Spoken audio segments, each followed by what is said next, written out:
Assalamualaikum warahmatullahi wabarakatuh. Hamdan syukran lillah, assalatu wassalamu ala asrafil anbiya'i wal mursalin wa ala alihi wa sahbihi ajma'in. Amma ba'du. Baiklah, kami di sini dari kelompok 5 PAIL semester 6 yang beranggotakan Panji Cahyonugroho, Putri Alfia Dewi dan Salsabila Fatimah. Di sini kami akan mempresentasikan makalah untuk memenuhi tugas mata kuliah pembelajaran PAI berbasis TIK dengan dosen pengampu Bapak Zamzam Mustafa SPDI MPD dengan judul Pembelajaran PAI melalui media televisi dan video. Assalamualaikum warahmatullahi wabarakatuh. Perkenalkan, nama saya Putri Alfia Dewi. Nah, di sini saya akan menjelaskan tentang media pembelajaran. Apa itu yang dimaksud dengan media? Media adalah berasal dari bahasa Latin yang berbunyi medium yang memiliki arti pengantar dan juga perantara. Maksudnya yaitu media ini digunakan sebagai pengantar informasi atau materi yang telah disediakan oleh pendidik yang akan disampaikan kepada peserta didik. Media ini adalah alat atau bahan yang digunakan untuk mempermudah dan juga memperlancar proses pembelajaran yang telah ditetapkan tersebut untuk mencapai tujuan pembelajaran. Dalam pembelajaran tersebut, media pembelajaran yang dapat digunakan yaitu seperti media televisi, video, dan juga internet atau lain sebagainya. Karena dalam penyampaian materi tersebut jika ada unsur menarik dalam seperti video itu akan mempermudah peserta didik untuk menyerap dan mengingat materi yang telah diajarkan pendidik kepada peserta didik tersebut. Jadi kesimpulannya, media pembelajaran adalah suatu alat dan bahan yang digunakan untuk menyampaikan pesan dan juga informasi pendidik kepada peserta didik untuk memiliki pemahaman yang sama antara peserta didik satu dengan peserta didik lain dalam pembelajaran yang telah disampaikan pendidik tersebut. Baik, di sini saya akan melanjutkan materi selanjutnya.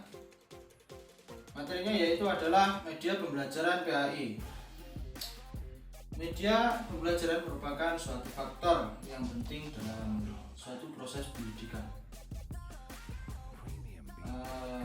Pembelajaran tersebut bisa terjadi karena memiliki perkembangan teknologi dalam pendidikan agar pendidikan tersebut bisa lebih efisien dan lebih mudah dipahami oleh peserta didik.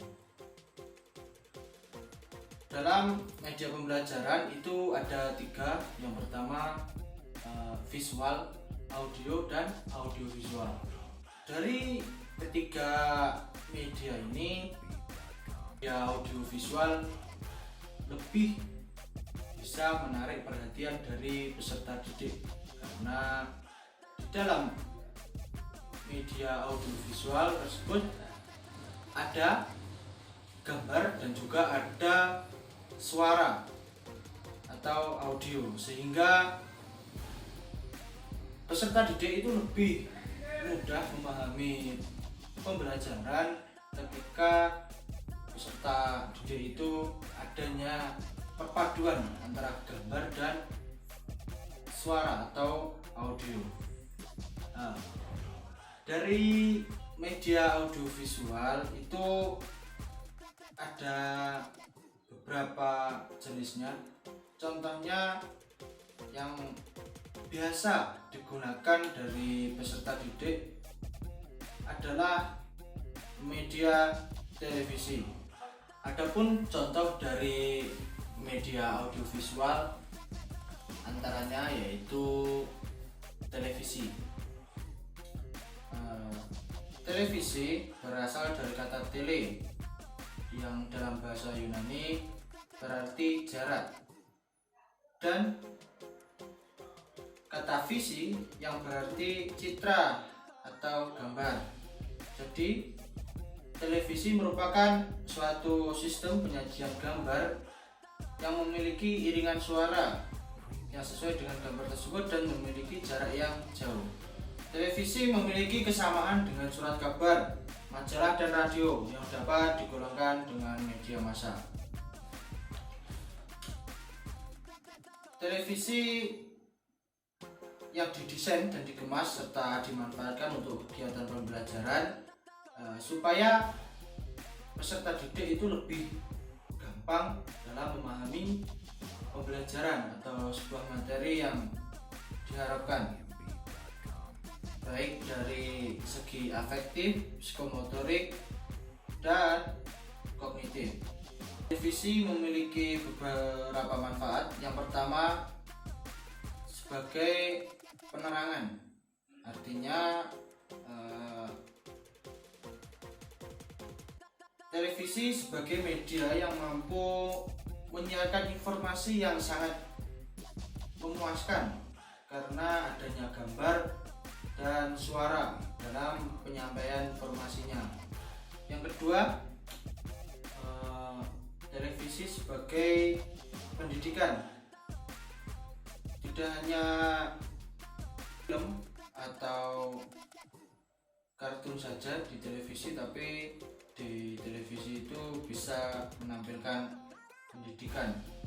Yang ketiga yaitu televisi sebagai hiburan. Dalam hal hiburan, media televisi sangat melayani dalam kepentingan masyarakat yang sangat luas, karena fungsi hiburan ini sangatlah penting karena menjadi salah satu kebutuhan manusia untuk menghibur, mengisi waktu luang. Selanjutnya yaitu kelebihan dan kekurangan media pembelajaran televisi. Ada beberapa faktor kekurangan pembelajaran menggunakan media televisi, antara lain yaitu yang pertama, televisi hanya menyajikan komunikasi satu arah.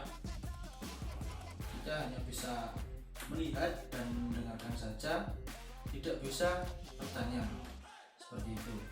Yang kedua yaitu televisi pada saat disiarkan akan berjalan terus dan tidak ada kesempatan untuk mengulang, sehingga harus benar-benar fokus ketika belajar dengan menggunakan televisi.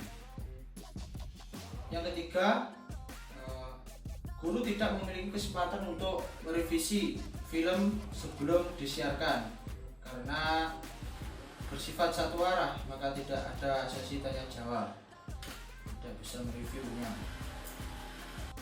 Di sini ada beberapa keuntungan dari menggunakan televisi sebagai media pembelajaran. Yang pertama, televisi dapat memancarkan berbagai jenis bahan audiovisual termasuk gambar diam, film, objek, spesimen, dan drama, sehingga peserta didik itu lebih banyak lagi dalam melihat suatu pembelajaran, suatu materi yang didapatkannya.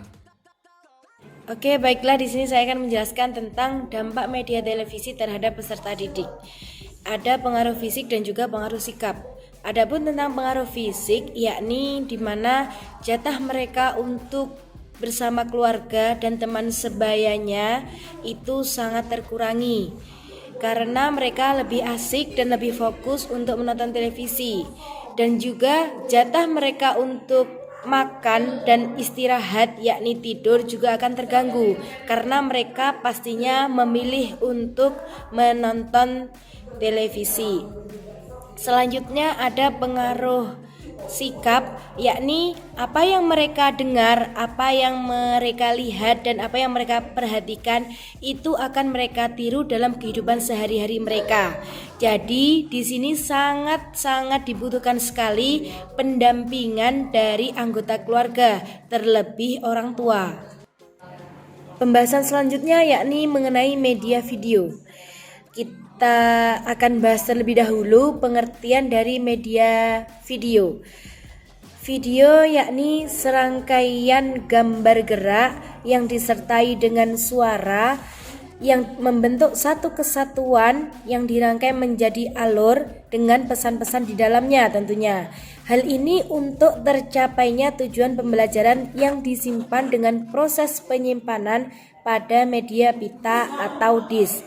Nah, media video ini mengandung beberapa unsur yang bersatu padu. Di sini ada 2 unsur, yakni unsur visual dan juga unsur audio.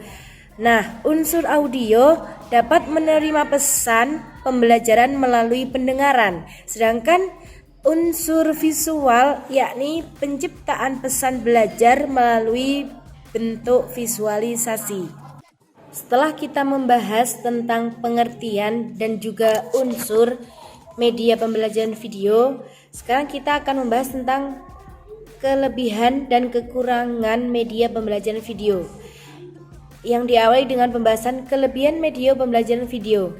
Ya, yang pertama yakni dapat melengkapi pengalaman dasar peserta didik ketika ia membaca, berdiskusi dan juga dalam praktek. Selanjutnya dengan media video ini kita bisa dapat memperlihatkan tentang kejadian yang tidak kasat mata. Contohnya denyut nadi jantung, peredaran darah manusia, peredaran darah hewan, dan juga proses pencernaan yang terjadi di dalam tubuh kita.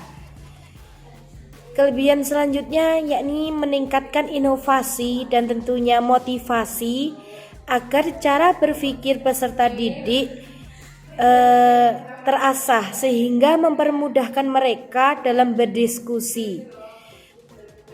Selanjutnya yakni dapat menyajikan fenomena kepada kelompok dengan skala besar ataupun dengan skala kecil. Baiklah, sekian presentasi kami dari kelompok 5, semoga bermanfaat.